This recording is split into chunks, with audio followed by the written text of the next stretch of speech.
주님의 이름으로 환영합니다. 옆분을 축복합니다. 주 안에서 축복합니다. 인사하겠습니다. 주 안에서 축복합니다. 네. 다시 한번 이런 인사를 해보십시다. 예수 안에서 사랑합니다. 인사합니다. 예수 안에서.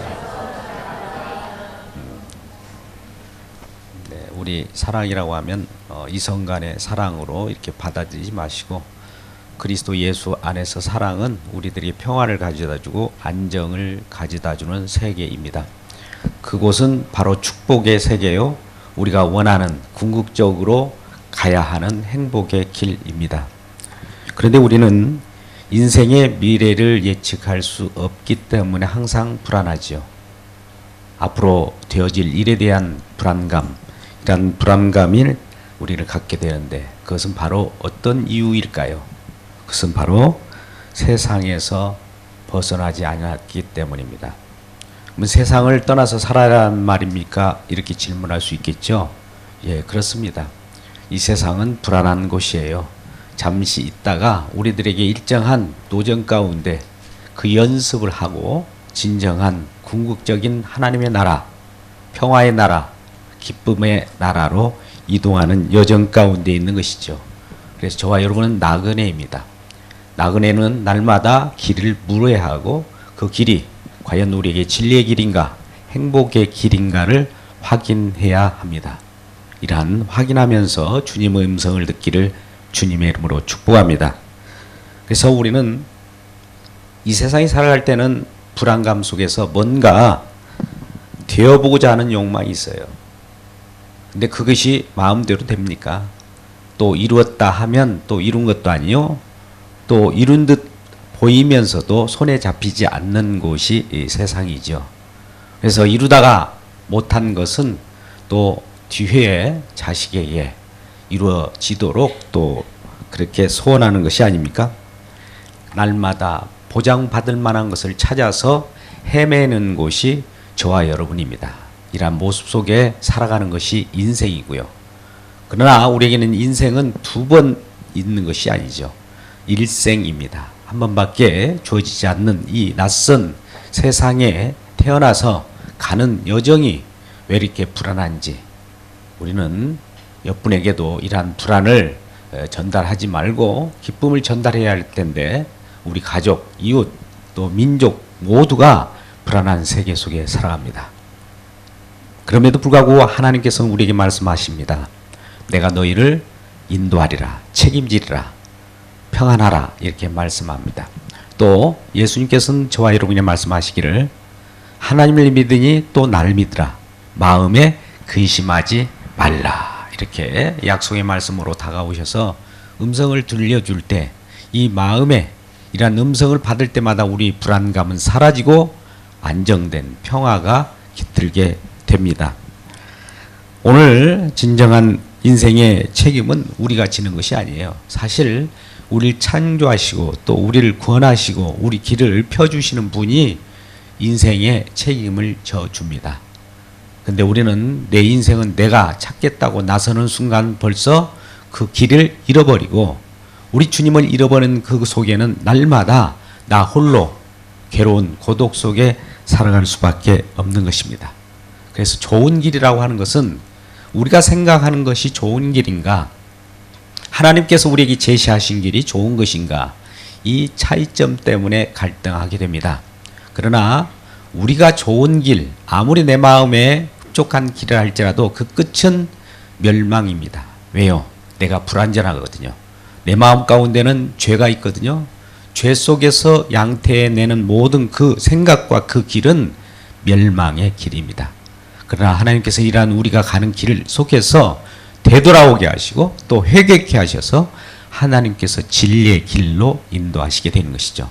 그 길은 바로 내가 곧 진리요 길이요 생명이라고 말씀하시는 예수님만이 우리의 길이라는 것이죠. 여러분, 오늘 하나님의 인도를 받고 나아가기를 소원하지 않습니까? 그럴 때마다 우리는 불안으로부터 벗어날 수 있습니다. 이러한 우리의 가는 길에 함께하는 동행자가 계신다면 우리는 불안한 길을 떨쳐버릴 수 있습니다.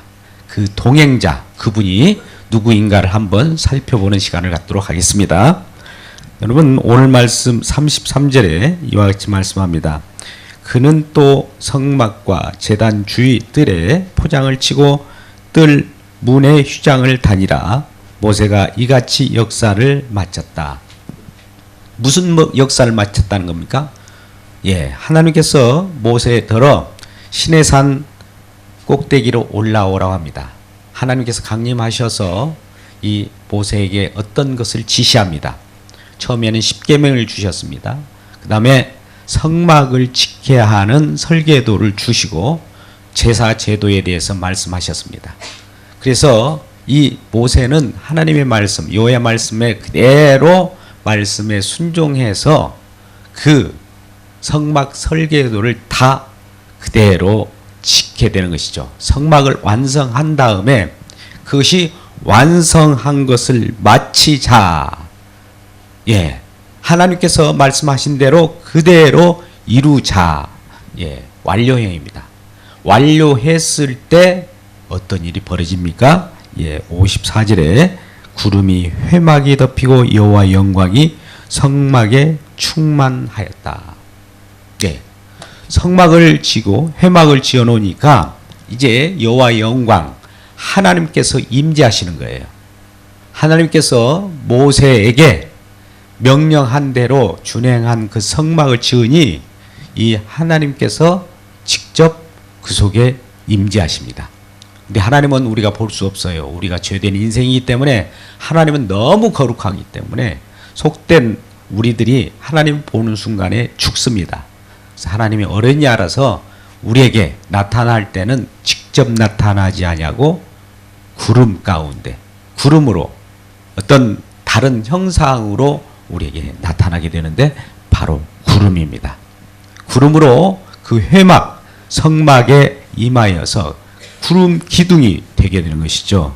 그럴 때 그 속에는 은혜가 충만하더라. 여호와 영광, 하나님의 임재가 충만합니다.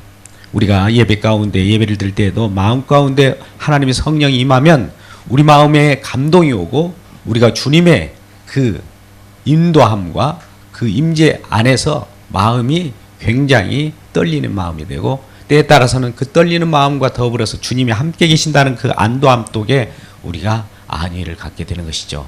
이 예배 가운데 나온 여러분들도 진정한 주님의 임재 가운데 안전을 찾기를 주님의 이름으로 축복합니다. 그러면 왜 이러한 하나님께서 성막을 지켜야 하고 또 성막을 지켜야 하는 그 가운데 임재하셨을까요? 오늘 말씀은 출애굽기 마지막 장입니다. 출애굽이 뭐죠? 이스라엘 백성이 애굽에 살고 있었는데 어느 순간 애굽이라고 하는 세상 신에 의해서 좌지우지하면서 살아갑니다. 고통 속에서 살아가죠. 때에 따라서는 그 신이 주는 이 세상의 생존권적 본능적으로 살아가는 의식주를 해결해 줍니다. 그러나 그것으로 우리는 살 수 없지 않습니까? 하나님께서 우리가 떡으로만 사는 것이 아니라 하나님의 말씀으로 사는 그 세계를 향하여 가게 하기 위하여 그들을 출애굽합니다. 그들을 끄집어내서 어디론가 가게 하는 것이죠. 어느 한 곳 영역에서 빼냈으면 어느 곳으로 다시 집어넣게 됩니다. 세상으로부터 우리를 끄집어내서 진정한 그 나라, 안정된 나라로 보내게 되는 것이죠. 이 세상이라고 하는 것은 불완전한 세계예요. 불완전한 세계라는 것은 아직 미완료된 세계란 말입니다. 이 미완료화된 세계 속에서 완전한 나라로 우리를 인도하게 되는 것이죠. 그래서 성막 설계도를 완료했을 때, 완성했을 때 완성된 그 속으로 집어넣는 그런 내용들을 오늘 갖게 되는 것이죠. 완성된 세계 속에서만 하나님이 임재합니다. 불완전한 세계 속에서는 하나님은 불완전한 세계 속에 사신 분이 아니에요. 또 불완전한 분도 아니고. 그래서 안전한 분이 불완전 세계에 들어오게 되면 불완전은 사라지게 돼요. 완전한 빛이 오면 어둠은 물러가게 되는 겁니다. 실체가 오면 그림자는 사라지게 되는 거예요. 하나님이 이 땅에 이와 같이 오셨습니다. 그분은 진정한 전능자요 완전한 분이신데 불완전한 이 세상 속에 오신데 오시는 그 이름을 우리 위하여 오시는 그 이름이 예수 그리스도예요. 이 땅에 오신 분 그 이름은 예수님이시에요. 하나님이신데 땅에 오시는 이름이 예수 그리스도라는 것이죠. 그분이 오심으로 이제 우리가 충만한 하나님의 역사, 충만한 하나님의 임재를 느끼게 되는 것입니다. 그래서 오늘 본문에 보면 모세가 여호와의 말씀대로 성막을 지차 구름이 회막이 덮이고 여호와의 영광이 성막에 충만했다는 것이죠. 그래서 이러한 성막에 충만한 하나님은 왜 우리에게 충만하게 역사할까? 이 내용을 보고자 하는 것입니다. 이는 36절 37절 내용입니다. 구름이 성막 위에 떠올 때는 이스라엘 자손이 그 모든 행진하는 길에서 앞으로 나아갔고 구름이 떠오르지 아니할 때는 떠오른 날까지 나아가지 아니하였으며, 네, 시작과 멈춤인 거예요. 구름이 떠오르면 구름이 가는 곳에 따라서 이스라엘 백성들이 쫓아갑니다. 또 구름이 멈추는 곳에 그 속에 성막을 또 다시 치게 되고, 우리가 여행을 하다 보면 천막을 걷었다가 치고 치었다가 또 거두는 것과 같습니다. 하나님께서는 이러한 성막을 통하여 우리를 만납니다. 우리에게 직접 만나주시는 것이 아니라 성막 속에서 우리를 만나주셔요. 우리가 하나님이 직접 만날 수 있으면 좋겠는데 하나님은 직접 만나시는 분이 아니라 예수 그리스도를 통하여 우리를 만나주시는 거예요. 중보자인 예수 그리스도, 중간 매체인 그리스도가 필요한 거예요. 우리는 왜 그렇습니까? 이 땅에 살아갈 때 하나님을 볼 수 없는 그러한 불완전한 사람입니다. 그러나 완전한 분을 보기 위해서는 그 분을 연결하는 브릿지, 매체, 사다리가 필요합니다. 그 사다리로 이 땅에 내려오신 분이 예수 그리스도예요. 우리가 사다리를 타고 올라가면 예수 그리스도는 우리가 사다리가 되셔서 우리를 휘감고 하늘나라로 우리를 업어가게 되는 것이죠. 이게 바로 예수를 믿는 기쁨 아닙니까? 이러한 기쁨 속에 살아가는 저와 여러분 되시기를 주님의 이름으로 축복합니다. 그래서 구름이 성막에 떠오를 때 나아갔다. 이스라엘 백성들 그 구름을 따라서 가게 되는 거예요. 우리 길은 한 찹도 내다볼 수 없잖아요. 그러니까 구름이 가는 길로 가면 돼요. 구름은 누구를 예표한다고 했습니까? 하나님. 하나님이 가라 하는 곳에 가면 그 길은 틀림없어요. 근데 구름 기둥이 우리를 인도하고 하나님은 우리를 인도하고 계시는데 구름 기둥은 낮에는 시원한 우리들에게 냉난방과 같은 그러한 역할을 하죠. 그 구름 속에 있을 때 이스라엘 백성들이 그 광야 노정 가운데 띠약볕 이글거리는 태양, 얼마나 강렬한 태양으로 비추는지 정말 낮에는 온도가 너무 높아서 그 구름 기둥 밖으로 나가면 죽게 돼요. 또 밤에는 그 구름 기둥이 그 가운데 불 기둥이 들어 있어서 따뜻합니다. 추위에 떨고 일교차가 강한 그곳에서는 정말 밤에도 추위에 떨고 있는 우리들을 보호하듯이 진정한 구름 기둥, 불 기둥이 이스라엘 백성들을 지키고 있었던 것이죠. 밤에 그곳에서 나가면 얼어 죽게 되는 것이죠. 낮에 그곳에서 나가면 타 죽게 됩니다. 그래서 하나님께서는 우리를 보호하실 때에도 우리 하나님 안에 계시기를 원하는 거예요. 주님의 품 안에 들어오기를 원하는 거예요. 주님의 품을 떠나서는 이글거리는 태양빛에 타 죽을 수도 있고 또 밤에는 추위에 얼어 죽을 수 있기 때문입니다. 이런 하나님이 세상 가운데서도 저와 여러분을 불러들이셔서 진정한 하나님께서 주시는 안식, 쉼을 얻게 하고 또 인도함을 받게 되는 것이죠. 그래서 오늘 이 36절, 37절은 하나님의 인도함을 받게 되는 그 모습입니다. 항상 우리의 동행자가 되셔서 시작과 멈춤, 또 멈춤과 출발을 우리에게 가르쳐 주시고 또 길을 어디론가, 어디 위치로 구름이 가는 곳에 이스라엘 백성이 따라가듯이 우리도 동행자이신 우리 하나님을 따라가시기를 주의 이름으로 축복합니다. 또 38절에 보니까 낮에는 여호와의 구름이 성막 위에 있고 밤에는 불이 그 구름 가운데 있음을 이스라엘 온 족속이 그 모든 행진하는 길에서 그들의 눈으로 보았더라. 네, 우리는 하나님의 임재와 하나님이 인도하시는 그 내용을 우리들로 하여금 보게 하고 경험하게 합니다. 예수를 믿는 믿음 가운데 있는 분들은 예수님께서 우리를 인도하신 내용을 알아요. 하나님께 응답도 받을 수 있고요. 하나님의 그 음성을 들을 수 있고 또 하나님께서 이것저것을 해 주신 일에 대해서 경험하게 됩니다. 그래서 결국 이러한 보호, 하나님은 우리를 보호하고 계시고 구름 가운데 불기둥 가운데로 이스라엘을 보호하신 것처럼 우리를 보호하는 내용들을 똑똑히 목독하게 되는 것이죠. 그것은 바로 동행자가 우리와 함께 있기 때문입니다. 근데 여기서 주의해야 할 것은 하나님께서 진정 우리에게 동행자가 되실 때는 우리에게 직접 다가오셔서 동행자가 되시는 것이 아니라 아까 말씀드린 회막이라고 하는 성막이라고 하는 곳에서 우리를 만나 주셔요.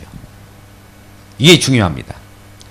아까 우리는 하나님을 만나고 싶어도 하나님 직접 만나 주시지 않습니다.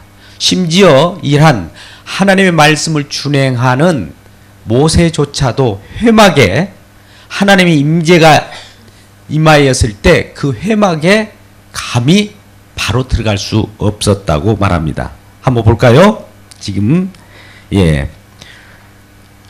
35절에 모세가 회막에 들어갈 수 없었으니 여호와의 영광, 여호와의 임재가 너무 강렬해서 그 빛이 너무 강렬해서 감히 그 빛 앞에 갈 수가 없어요.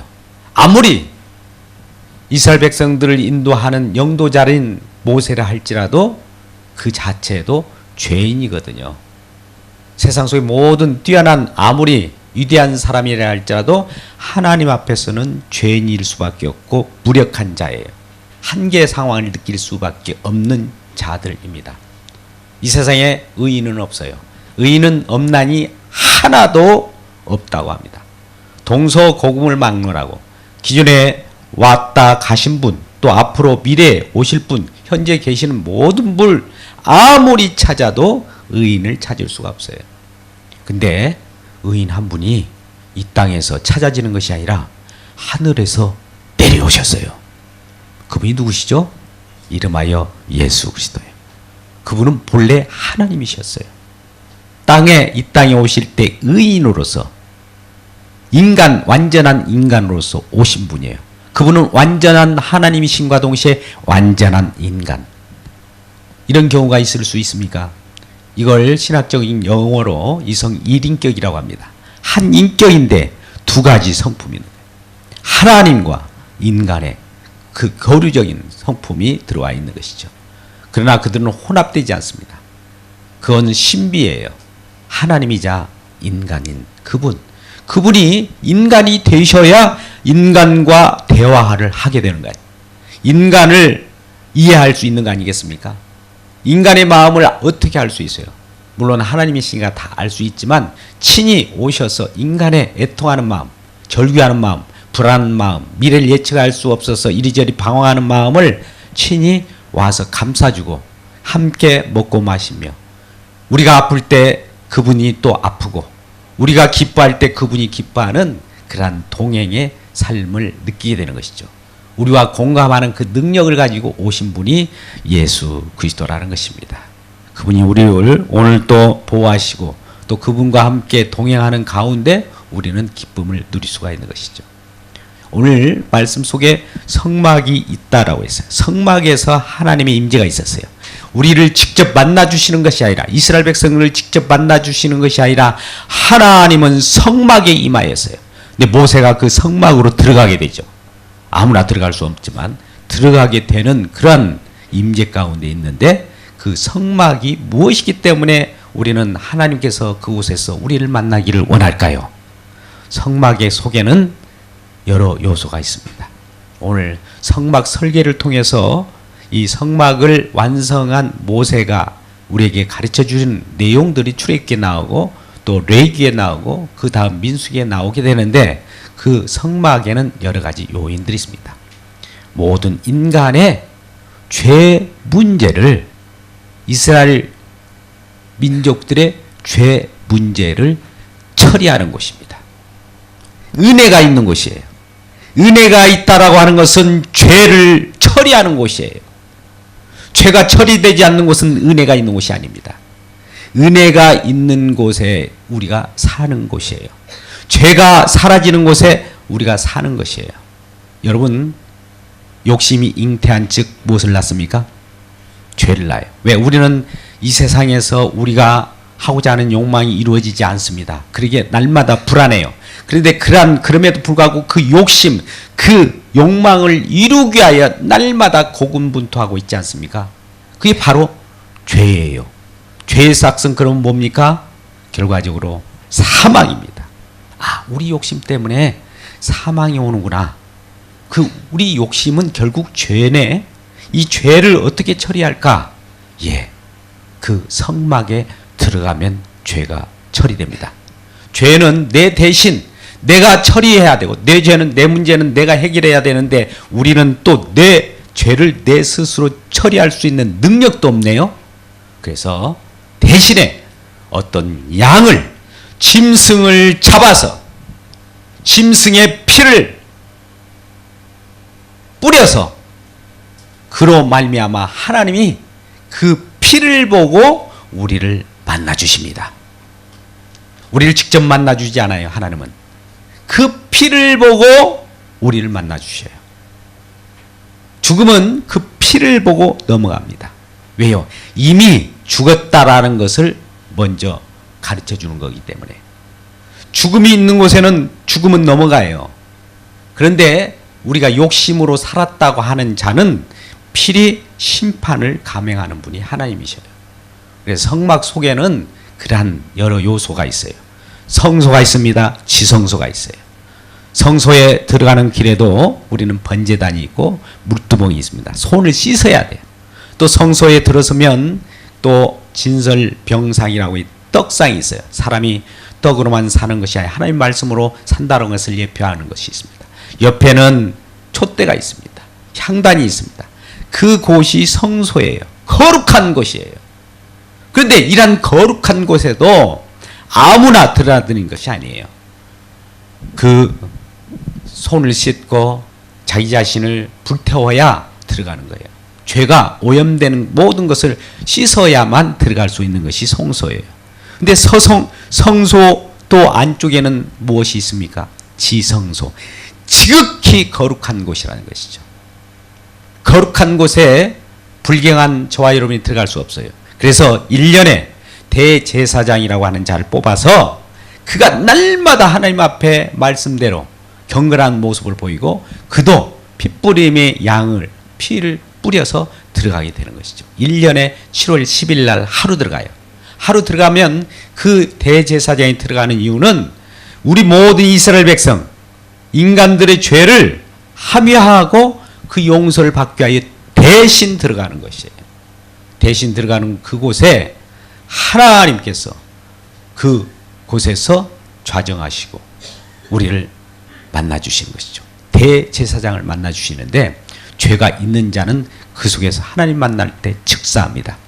그때 제사장도 혹시나 죄가 있어서 들어갈 때 즉사하면 안 되잖아요. 그래서 다리에 끈을 묶어요. 끈을 묶어서 한참 동안 하나님을 대면하고 나와야 되는데 하나님을 배웠고 나올 때 나오지 않으면 그것을 끌어내게 되는 것이죠. 죽었을지 모르니까. 그렇게 엄히하고 지극히 거룩한 곳에 계신 분이 하나님이셔요. 그런데 그곳에서 우리 인간들을 만나주시고 대제사장을 만나주시고 모든 사람을 만나줄 수 있는 것은 은혜인데 그곳에 핏부림이 있어야 된다는 것이죠. 언약궤라고 하는 곳이 있습니다. 언약궤, 언약 상자 속에는 뭔가 들어있어요. 세 가지가 들어있습니다. 세 가지가. 뭐가 들어있습니까? 예, 우리들에게 주는 십계명 돌판이 들어있습니다. 또 그 속에는 아론의 쌍난 지팡이, 기적에 대한 것이 있습니다. 세 번째는 만나가 있습니다. 근데 이 세 가지는 인간들이 그 하나님이 주신 것인데 그것으로 말미암아 죄를 지은 증거물들이에요. 그래서 증거괴라고 합니다. 인간들의 하는 일마다 어떤 자들에게는 그런 하나님 말씀을 주었는데도 불구하고 하나님 말씀을 어겼어요. 나의 다른 신을 두지 말라. 첫 계명이 그런데도 불구하고 이러한 하나님의 율법의 말씀을 가지고 내려오는 그 모세가 가지고 내려오는데 이스라엘 백성들은 우상을 만들고 있었거든요. 저 애굽에서 그 여러 가지 생각했던 그러한 송아지 우상을 만들고 있었던 거예요. 그러니 그 율법은 그 모세가 깨뜨려 버린 거예요. 그래서 증거괴로 속에 들어가 있는 것입니다. 또 기적을 맛보기 위하여 여러 술사들과 애굽에서도 많은 오늘날도 기적을 행하는 자들이 많이 있습니다. 하나님만이 기적을 행하는 것이 아니에요. 사단 마귀도 엄청난 기적으로 우리를 유혹하고 있습니다. 그러한 기적 속에 생명이 있는 기적이냐 아니냐, 우리는 생명과 상관없는 어떤 뛰어난 월등한 어떤 기적을 바란다 할지라도 그것은 기적이 아닙니다. 오직 기적은 생명이 있어야 기적이에요. 아론의 쌍난 지팡이는 말 그대로 싹이 났어요. 생명이 있었습니다. 근데 모든 인간들의 기적들은 다 자기 유익을 위하여 사람들에게 보이기 위한 기적이었어요. 그러한 죄가 드러나게 되는 것이죠. 그리고 만나는 이스라엘 백성들이 이제 광야 도전 가운데 날마다 먹을 것을 주라고 할 때 하나님께서 먹여주셨는데 왜 하나님 왜 우리 이 광야에서 만나만 주십니까? 고기도 주세요. 파와 마늘, 부추, 정력제도 주세요. 라고 했던 그 증거물이에요. 이 세 가지 증거물이 그 상자에 들어있기에 증거괴라고 하는 것입니다. 이러한 죄악된 모습들을 가지고 하나님을 만날 수 없어요. 그래서 증거괴 위에는 양의 피가 흥건히 고여 있습니다. 누군가 희생으로 말미암아 그 하나님을 만날 수 있는 거예요. 우리는 죄인이에요. 죄가 있기 때문에 누군가의 희생에 의해서만 하나님을 만나게 되는 것입니다. 그런데 여러분, 이러한 짐승의 피에도 우리는 불안전해요. 날마다 이런 제사를 드려야 됐거든요. 그런데 하늘에서 완전한 인간이신 예수님께서 오셔서 자기 자신이 제물이 되시고 대제사장이고 자기 자신이 피를 흘려 주신 겁니다.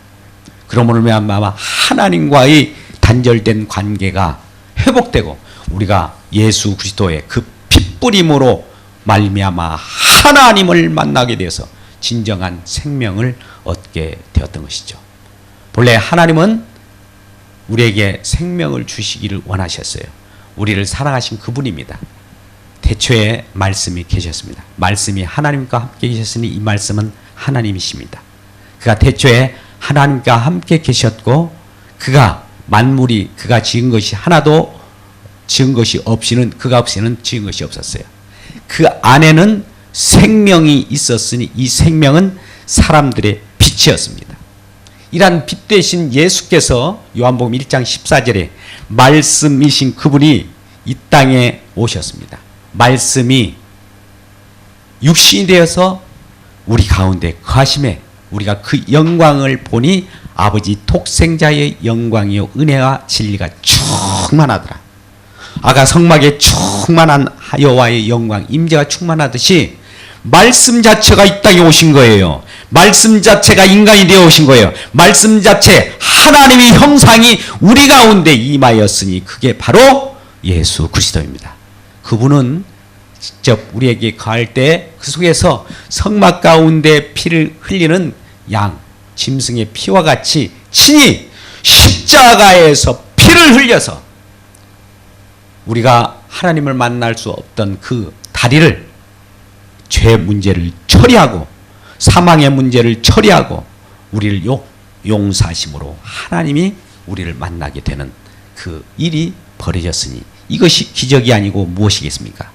이러한 기쁜 소식이 우리에게 전해질 때 우리는 날마다 하나님께 영광을 돌려야 되는 그러한 일이 있어야 할 것입니다. 우리는 언제나 척박한 환경 가운데 살아갑니다.